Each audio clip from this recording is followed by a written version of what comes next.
úlcera per pressió és una lesió a la pell o als teixits causada per una pressió constant sobre una part del cos o per fricció contra altres superfícies.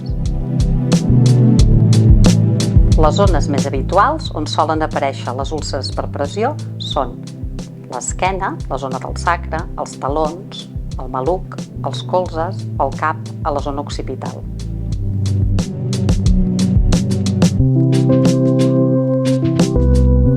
Les mesures bàsiques de prevenció són la cura de la pell, els canvis posturals,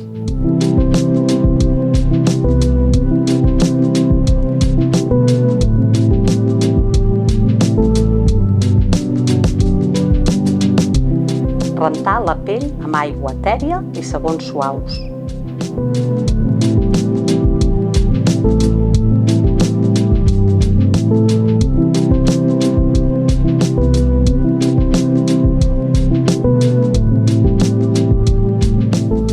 Assecar la pell fent petits tocs, evitant la fricció i mantenir els plecs secs.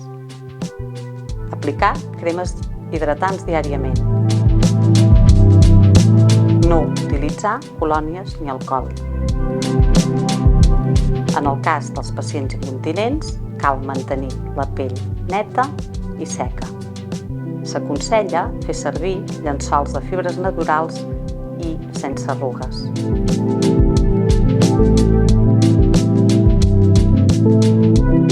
En pacients allitats, canviar-los de posició cada 3 o 4 hores, mantenir el capçal del llit el més pla possible. Per menjar, cal aixecar-lo, però no més de 30 graus, i abaixar-lo al cap d'una hora. Cal evitar l'arrossegament del pacient. Podem fer servir travessers. En pacients asseguts, s'aconsella que canviïn de posició cada hora, o bé que s'aixequin o que s'inclinin cap endavant uns 3 minuts. No és aconsellable l'ús de flotadors.